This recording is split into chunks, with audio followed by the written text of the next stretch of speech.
es una grabación, ¿ya?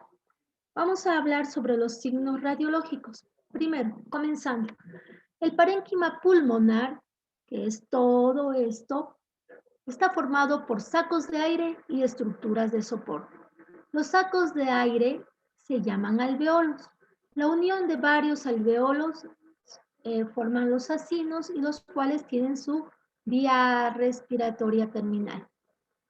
Estos, a la imagen vamos a verlos radiolúcidos o radiotransparentes, como se observa aquí en esta placa de tórax.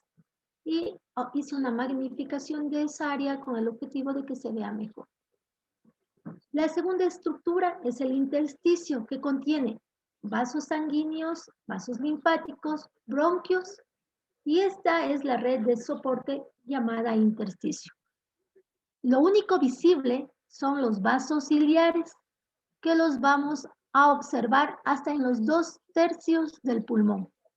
El tercio distal, el tercio periférico, no son visibles los vasos pulmonares en una persona normal, no así en una persona que tiene algún tipo de enfermedad, como veremos más adelante. Si una enfermedad afecta al intersticio, el tejido intersticial en torno a vasos y a los tabiques interlobuliares aumentará el espesor, es decir, se hacen más gruesos y será visible en la periferia del pulmón. Como podemos ver aquí, y una magnificación de esta área. Miren, todos estos son los vasos sanguíneos que los podemos ver hasta la periferia pulmonar. Esto sería el intersticio en esta gráfica. Si los sacos alveolares se llenan de líquido, sangre, moco o procesos ocupativos sólidos, los pulmones se volverán radiodensos. Radiodenso es igual a blanco, para que esto se haga mnemotécnico, ¿no? Y si el intersticio será menos visible en el interior de la consolidación. Los pulmones se observan blancos, es decir, radiodensos. Aquí tenemos una consolidación lobar superior, ¿no? De ubicación posterior. Ya vamos a ver el por qué es de ubicación posterior.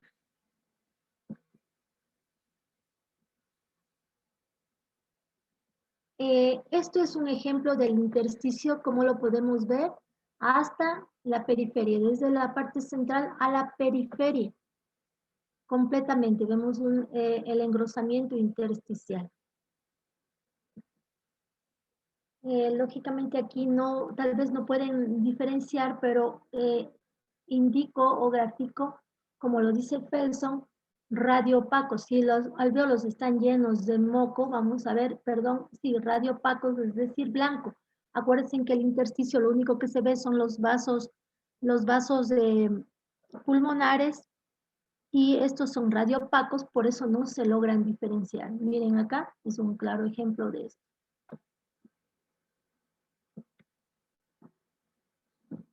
A continuación vamos a hablar del signo de la silueta. ¿Qué es el signo de la silueta?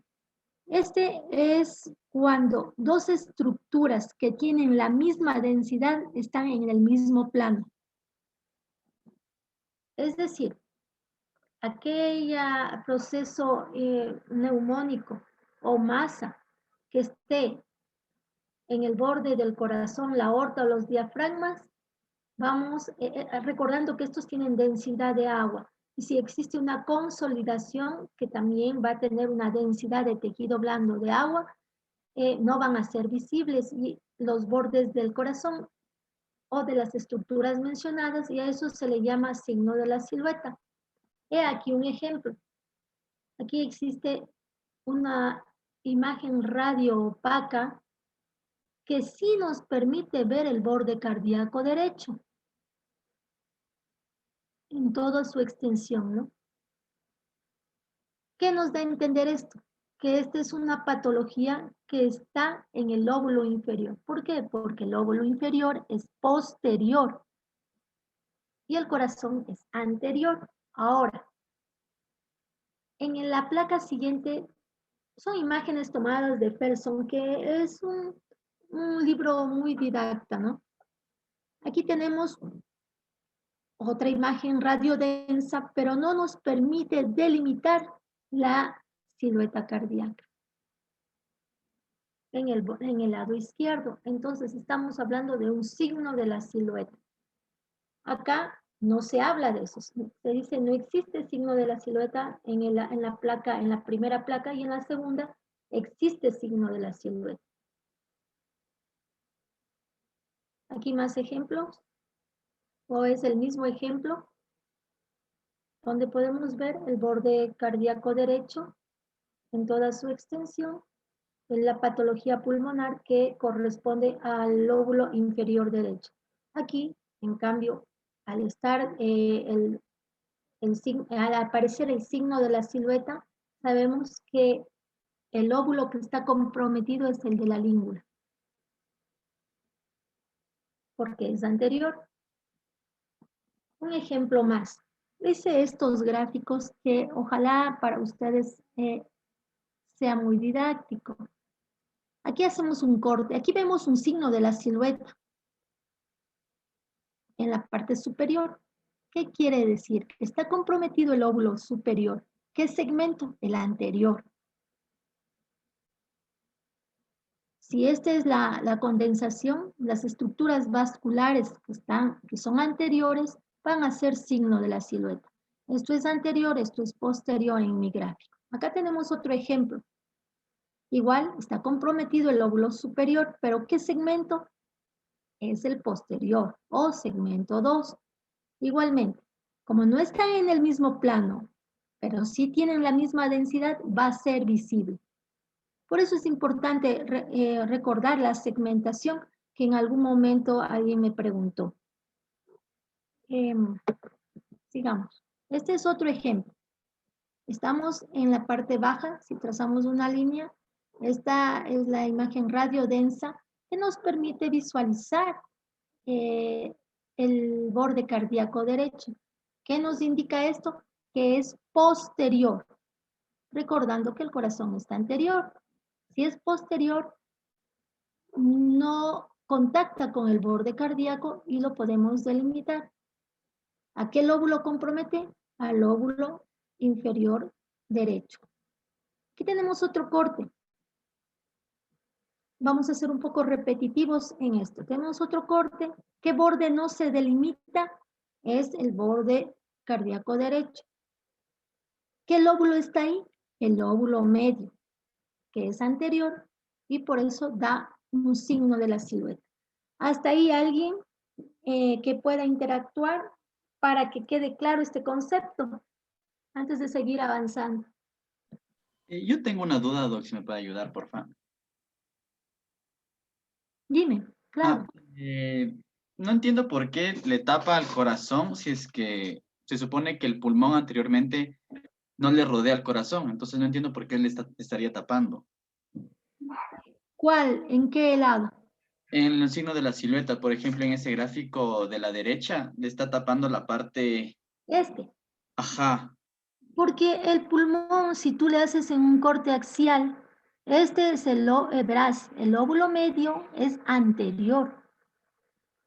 Entonces, contacta con el borde cardíaco derecho.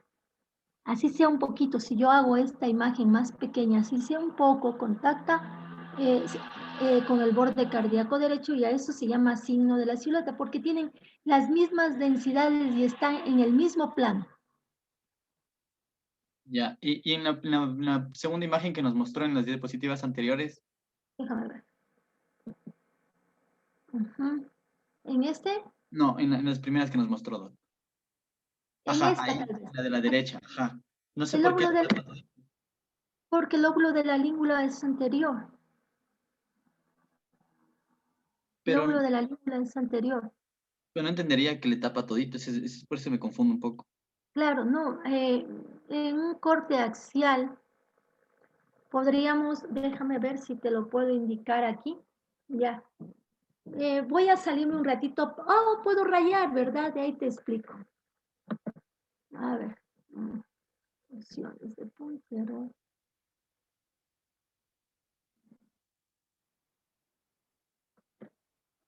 mm,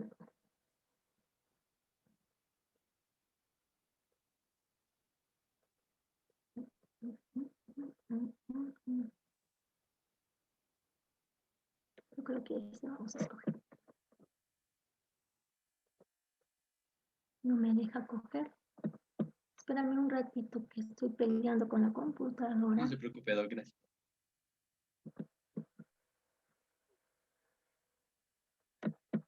Ya, ok. Vamos, a ver.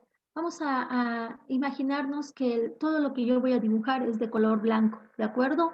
Y eso significa una radiodensidad, radio denso, radio opaco. Recuerda tú que el corazón, que el pulmón hace esto. Tal vez no hasta acá porque solo es un ejemplo, ¿no? Si esto, estos son los vasos sanguíneos, pero ahorita los vamos a transformar en, voy a cambiarme al siguiente que me parece mejor, ya. Ese es el corazón y lógicamente el corazón abarca una área mayor, sino que es algo que yo quería representar para que ustedes todos puedan comprender. Esto es el compromiso del lóbulo medio, del lóbulo medio de la derecho.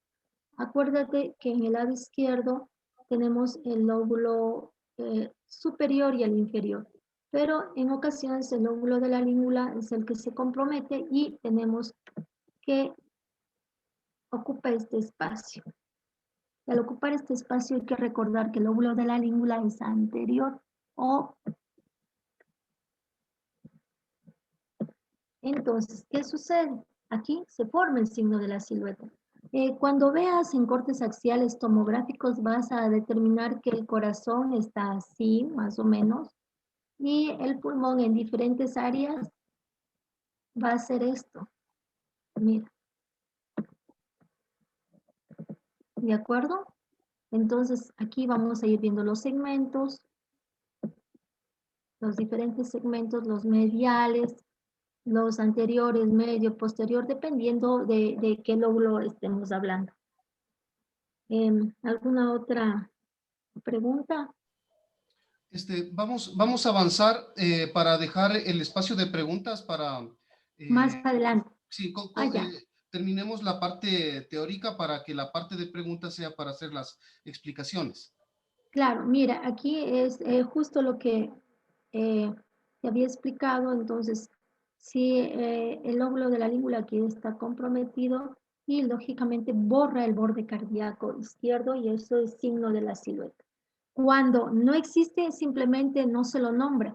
No es que existe signo de la silueta negativo, eso no se pone en el informe, se pone solo signo de la silueta positivo. Si alguien pregunta, ¿y tiene signo de la silueta? No, no tiene. ¿Me comprenden? No existe el signo de la silueta negativo, eso no existe en la terminología de radiología. Vamos a continuar. El broncograma aéreo. Cuando se afectan los alveolos, es decir, se llenan de moco, sangre, exudados, y el bronquiolo siempre queda con aire.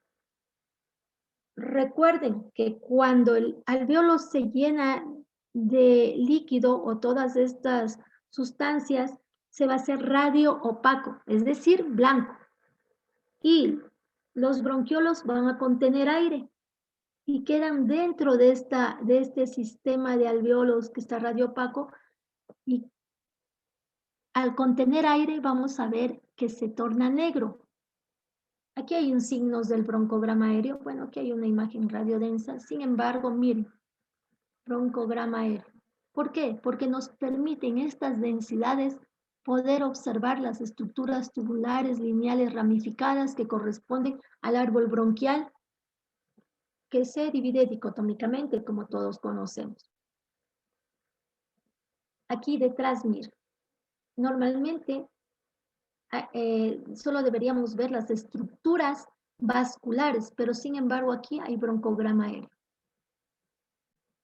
¿Y eso que indica una condensación? Bueno, aquí hay condensaciones múltiples, miren.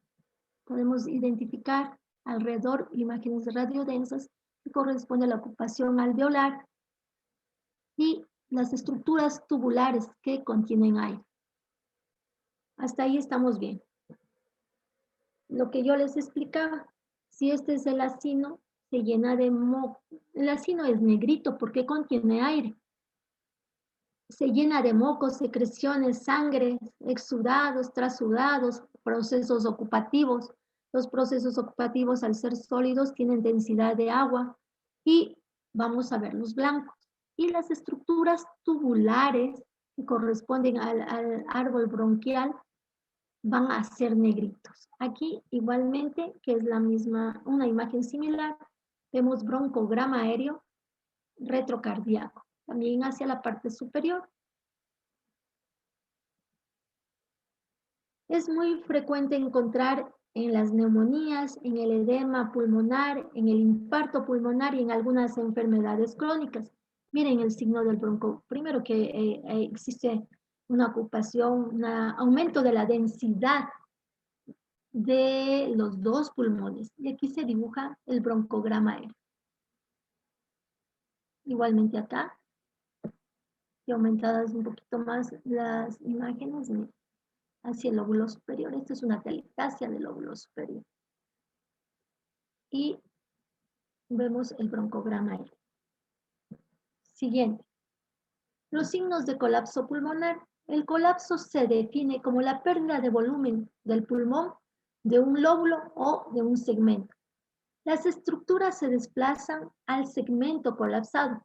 El mejor signo de pérdida de volumen es el desplazamiento de las cisuras. Como tenemos aquí, la cisura transversa se desplaza aquí. Este es una telectasia. Se desplaza hacia la parte superior. Convergen los cilios son traccionados los cilios hacia el área colapsada. El mediastino también se puede movilizar. Los espacios intercostales pueden disminuirse en el área de colapso, ya que disminuye el volumen pulmonar a ese nivel. Aquí tenemos algún ejemplo. Les voy a enseñar primero la lateral para que se comprenda la PA. Aquí, este es el lado izquierdo que estamos hablando. El pulmón en el lado izquierdo se divide en el lóbulo superior y el lóbulo inferior. En este caso está colapsado, podemos ver aquí la cisura oblicua del lado izquierdo y está colapsado el lóbulo pulmonar superior. Al estar colapsado el lóbulo pulmonar superior, ¿qué va a haber? Una hiperinsuflación compensatoria del lóbulo inferior. Y lo que estamos viendo aquí es el lóbulo inferior y el colapso del lóbulo superior. Ahí estamos bien. Por eso se ve aquí radio denso, se tracciona el hilio, pueden ver cómo el hemidiafragma asciende, los espacios intercostales disminuyen en relación al contralateral. Aquí existe un colapso del lóbulo superior, existe un colapso del lóbulo medio y también del posterior. Por eso vemos esta estructura triangular amplia. Generalmente las atelectasias tienen una forma triangular, ¿no? Que eso nos permite diferenciar de otras patologías. Signos directos, el desplazamiento de la fisura, que es importante, y el agrupamiento de los vasos pulmonares o bronquios. Los signos indirectos están desplazamiento de todas las estructuras adyacentes, desplazamiento de estructuras mediastinales, el pulmón atelectasiado es radiopaco, y el no atelectasiado se hiperinsufla, observándose más radiolucente, como el que observamos hace un rato. Además, también se desplaza signos indirectos, desplazamiento del hemidiafragma, si es que es basal. ¿Qué más? Disminución de los espacios intercostales, que es lo que ya habíamos hablado, esas perlas importantes, no hay que olvidarlas. Miren aquí. Igualmente es un área telectasiada, el hemidiafragma derecho está elevado, el área telectasiada es radiopaca. Podemos ver que aquí se forma un signo de la silueta. Aparte de eso, podemos aprender y recordar con respecto al signo de la silueta y también del área telectacial. Existen enfermedades cardiovasculares. Siguiendo un poco el programa de Felson, a esta altura ustedes ya con todas las clases que hemos dado ya podrían reconocer muchas estructuras y entre estas las vasculares. Sabemos cuál es el arco aórtico, la arteria pulmonar, la aurícula izquierda, el ventrículo izquierdo, la aorta ascendente, la vena cava superior, el ventrículo derecho, la aurícula derecha, el ventrículo derecho y algunas otras estructuras vasculares como la vena cava inferior también. Es importante saber el índice cardiotorácico, que ya lo habíamos mencionado anteriormente. ¿En qué consiste? En medir horizontalmente la anchura del corazón y dividirla para la cara interna máximo de la base torácica. Y obtenemos un valor que es lo normal, es 0.5. Mayor a eso ya hablamos de cardiomegalia grado 1, grado 2, grado 3, grado 4.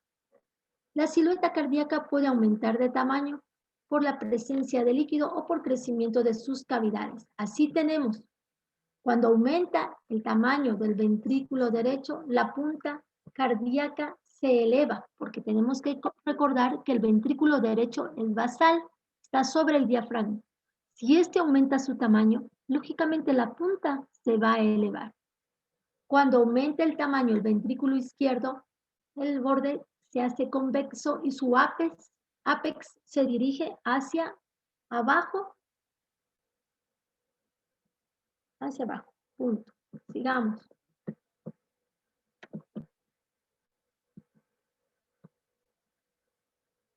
Lo que ya habíamos hablado. Con el crecimiento del ventrículo izquierdo, el borde cardíaco se desplaza lateralmente y el ápex se desplaza inferiormente y también inferoposteriormente, inferolateralmente y posteriormente. ¿Por qué? Tenemos que recordar que las aurícula y el ventrículo izquierdo son posteriores y el ventrículo derecho y la aurícula derecha son anteriores. Lógicamente, ¿hacia dónde se va a desplazar el ventrículo izquierdo? Es inferior y posterior y lateralmente. Hasta ahí estamos de acuerdo. Miren, normalmente aquí encontramos un área cóncava, ¿no? Que corresponde a la orejuela. Cuando existe crecimiento de las cavidades, se vuelve convexo y vamos a obtener que el corazón se dirige más a la izquierda y su punta hacia abajo. En la siguiente podemos ver, esta es una placa normal, este espacio retrocardíaco es triangular y cuando crece el ventrículo izquierdo, este espacio se va a ir perdiendo. Cuando aumenta el tamaño del corazón en el lado derecho, del ventrículo derecho, este se proyecta hacia arriba y se coloca más a la derecha. Aquí tenemos un ejemplo de eso. Crecimiento del corazón con compromiso del lado derecho. Este se va a sentar más hacia la derecha y lógicamente su punta se va a elevar. Vamos a continuar. Con respecto al flujo, el flujo siempre va a ser mayor en las bases en bipedestación, pero cuando estamos en supino, el flujo va a ser idéntico. El aumento del flujo de los vasos hacia la parte superior se le llama cefalización. Aquí tenemos una placa normal y aquí tenemos una cefalización del flujo. Muy visible esto en enfermedades que comprometan las cavidades izquierdas, en eso estenosis valvular mitral y también en falla cardíaca izquierda. Aquí tenemos más acentuado la cefalización e idéntico acá, ¿no? Son los mismos vasos sanguíneos, pero más prominentes hacia la parte superior.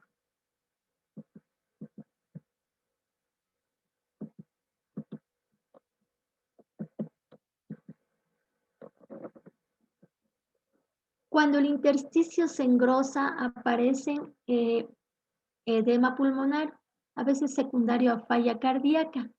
Entre esos, silicosis también, linfangitis carcinomatosa y sarcoidosis. Aparecen las líneas de Kerley. Tenemos las líneas A que van desde el ilio y tienen una extensión aproximadamente de unos 4 centímetros. Se proyectan hacia la parte central del pulmón. Son muy notorias, especialmente hacia la parte superior. Como podemos observar aquí, estas más prominentes, más engrosadas. Ahora, tenemos también las líneas B de Kerley, las cuales son perpendiculares con la pleura, contactan con esta y forman en ocasiones ángulos rectos muy visibles periféricamente. Estas miden aproximadamente 2 centímetros. Antiguamente se hablaba de las líneas C de Kerley, esas ahora ya no se las toma en cuenta, sin embargo se las nombro porque son las mismas líneas B, pero como van en diferentes sentidos dan un aspecto reticulado, pero son las mismas líneas B de Kerley. Tenemos otro signo importante, el cérvico torácico. Tenemos como base anatómica el nivel de las clavículas en una radiografía póstero-anterior, que indica que ninguna patología ocupativa debe sobrepasar este nivel. Si sobrepasa este nivel, sabemos que no está en el mediastino anterior, que no depende del mediastino anterior, sino de alguna otra área, puede ser de cuello o de otro lugar. ¿Estamos de acuerdo? Aquí tenemos una masa que no sobrepasa el nivel de las clavículas y este es el signo cérvico-torácico. El signo de Golden que van a escuchar. Cuando una masa se localiza en el ilio, produce una telectasia muy frecuente en el lóbulo superior, donde se provoca un desplazamiento de la cisura y forma una S, externamente cóncava e internamente convexa. Generalmente se trata de alguna masa que está ocupando un espacio en el ilio y por eso se forma, aparte de la telectasia, una masa que está obstruyendo a este nivel. Ahí se ve el signo de Golden.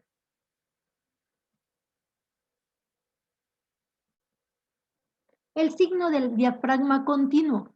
El signo del diafragma continuo es muy frecuente en el neumopericardio y donde podemos dibujar, el gas se ve negro y si hay un neumo, podemos dibujar aquí, no es el mejor ejemplo, pero normalmente no debemos observar la base del corazón en una placa bien tomada. Entonces aquí delimitamos un neumo y podemos ver que hay enfisema subcutáneo, miren, aquí en el tejido blando. Normalmente en el tejido blando debe verlo blando, blanco. Y miren aquí esta interfase que produce el aire con el tejido blando. Esto es un enfisema subcutáneo que se distribuye en todo el hemitórax izquierdo y también en la base del cuello. Pero el objetivo de esto era ver el neumomediastino y el signo del diafragma continuo, donde podemos identificarlo al diafragma en toda su extensión, por la presencia del gas. Ahora sí, considero que esto es todo. Para mí es importante que esto lo repasen. ¿Por qué? Porque más adelante